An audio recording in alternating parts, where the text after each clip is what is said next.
Hi guys, Retro Tech Ralph here with another teardown video. Now, this is for the ZX Spectrum.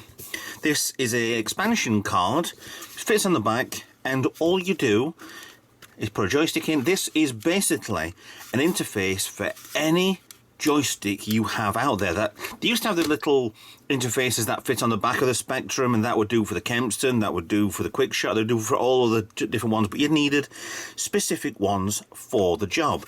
But this will do any joystick. It will port any of the controls for a joystick, up, down, left, right, fire 1 and fire 2 in case you have a twin buttoned joystick for any twin games. But the weird thing about it is, I was speaking to a friend of mine a while ago, and he was saying, why didn't these do the ComCons for other systems? He used to have an Acorn Electron and a BBC, and it would love to have played games with a normal joystick, but instead of playing the BBC or the Acorn one. But why didn't they do something like this before? And it's kind of simple-ish to do, because all you've got, it's very shoddy and very 80s, and yes, it's a bit awkward. But you take the cable for the up. If your game is configured so you've got A and S for left and right, or A and Q. Oh, let's have a look at the keyboard. Our keyboard layout hasn't changed for a while anyway, so it's usually left and right would be over here, and Q and A would be up and down, and then fire would be space or enter. That's fine. So all you do, if you wanted the up key and you knew it was binded in the game to a Q, you put the up to a Q. It's dumb and stupid as that. And the down A, that would go into the A. But that would put your up for up and down, no problem. Say you've got O and P as your left and right, which is binded to the games. A lot of games never used to be able to do custom keys, so you'd have to do exactly what it wanted, and you'd either be using keyboard or the Spectrum with the rubber keys. That was always fine, I was always happy with that. But have something like this, plug in your normal any joystick, left, let's do O. So O is over here, right, which is there, which would be P, which is next to it. It still has a QWERTY format on here, which makes it easy enough to read. And then your file, let's do space. So we got space there. And then maybe you want enter as some sort of special, maybe like a boost. Done. But this would plug into the back of the Spectrum, and you'd be done. You could also put in extra mounting, extra, maybe a poke, add-on onto this, so you can still got your expansion port going through this.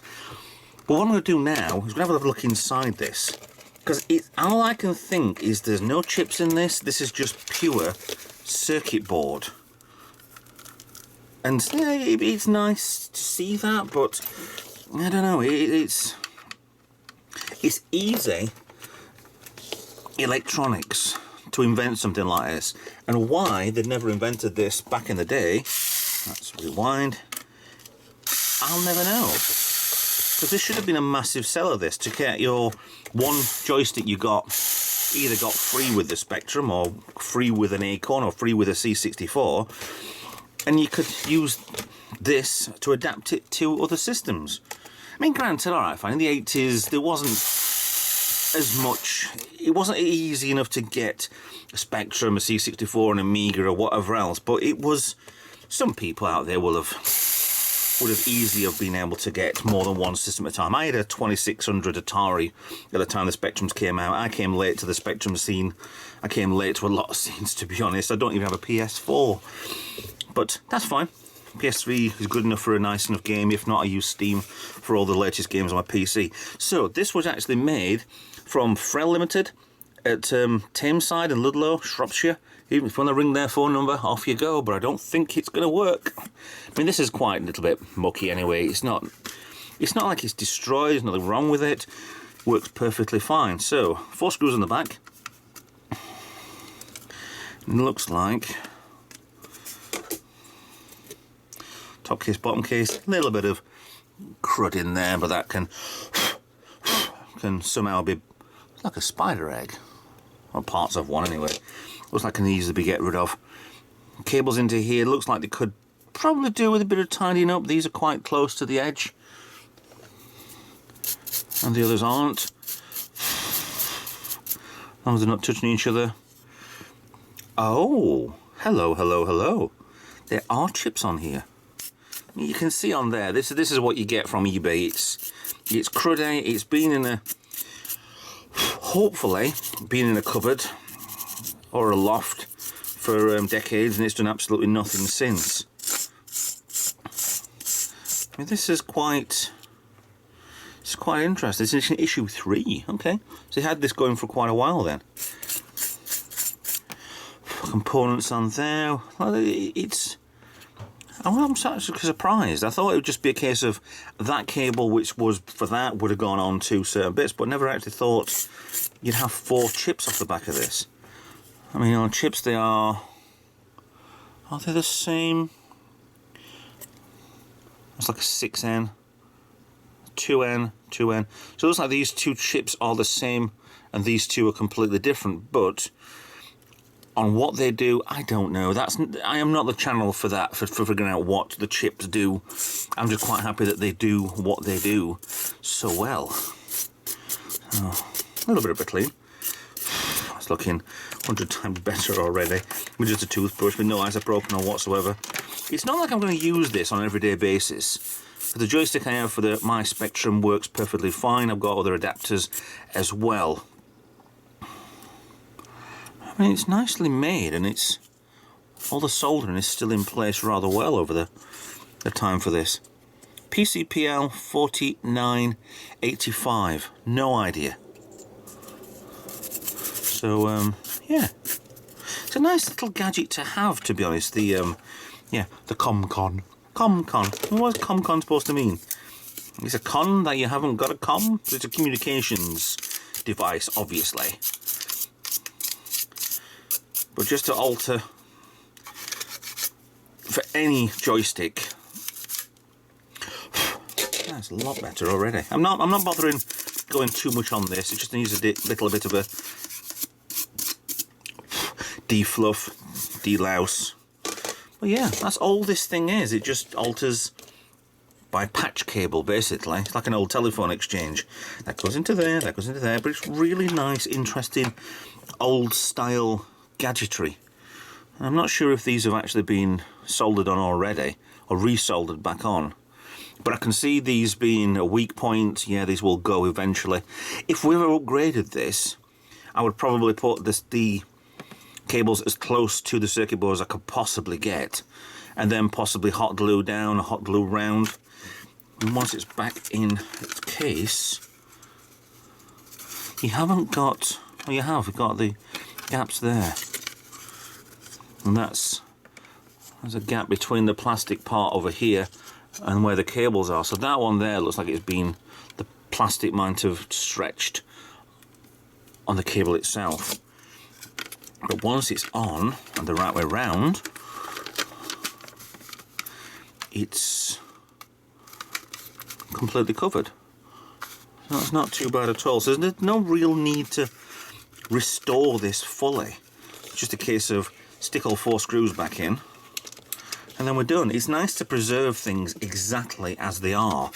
When I did the Atari 2600, which I thought was the heavy sixer, which wasn't, turned out to be a light sixer. Yeah, I didn't do much with that. Didn't replace anything. Yeah. If your screws don't go in straight, got danger of cracking the plastic, so just come back out and come back in again. Yeah, the heavy sixer, I thought that was a certain one, but did nothing with it. Just kind of restored, cleaned up and done, which is exactly what I've done with the ComCon from Frel Limited. I don't want to do anything. This will go in the box with the rest of them. Let me show you some more adapters that I've got in a box behind me, and we'll get this video finished and the toothbrush put away. Now down to other adapters. We've got, my favourite is the interface one. You can plug in, if you've got one, and I appear to have just lost mine, there it is, with a detection cable, which I've got in the box behind. The micro drive, I've got 2 of these micro drives I got ages ago. do both work perfectly. But this is just clips into the back, got extension ports and a joystick. It rattles because there are 2 screws there and there which attach onto it. So yes, that's quite good. The interface 2, which was kind of a stripped down version. So got 2 joystick ports on this time, an extra port on the top which needs a bit of a clean. I don't think you can actually, can you, is that the port for that? No, yes it is. So you need the extension port for that, for the micro drive. Would you get a micro drive on there? I don't think you would actually. Oh well. I mean, other things you've got on here, you've got a RAM one for the RAM joystick, absolutely nothing on there apart from it's just a joystick interface, which you wouldn't need all of these, including a DK-Tronics one, if you got one of these. I mean, on here you've got a switch on the top and a dial for obviously changing or altering types of DK-Tronics joysticks. Well, my second favourite, it's going on interfaces, you've got a poke. Plug this into the back of the computer. You could actually, with that being there, technically you could do with that, I suppose. You could always attach other bits. I don't think that might fit on there. Yes, they always like to piggyback onto the back of things, which I love with the Spectrum interfaces, because that could go on the back of there and can go onto there. We could have extra stuff. Yeah, you could bulk stack lots of devices, but this was for adding pokes. You play your game, you press that, it would freeze it, you add your poke, done. Very well, it's kind of rare, one of these things, especially in the condition this is in. This is just absolutely stunning. Little button on top. Nothing much can go wrong with this, I hope, if I ever get around to using it. But my favourite one has got to be this makes all this completely redundant, is the Future Was 8-bit card, because it interfaces with the Spectrum, you have all your games on the card, and you have a joystick port as well, which plays anything. So, yeah, the ComCon, a lovely bit of nostalgia. It's odd, it's weird, it's funny, it's funky. Very programmable, very easily programmable bit of kit for whatever joystick you have got. I don't think I can do these backwards, can you? Yeah, you can. No, you can't. No, they're only going one way, so it will just give you the inputs up, down, left, right, function 1, function 2. But it's nice to have different gadgets and different things in the garage. So yeah, do like them all and do use them quite regularly whenever I need to. So with that in mind, thank you for watching. Please like and subscribe. Please follow me on social media if you wouldn't mind. If you want to get in touch, email links are on the descriptions, or if you want to donate something to the channel, please get in touch. That needs a bit of a brush inside there, I think, but I'll do that later. I'll see you in another video. Thank you very much for watching. Bye for now.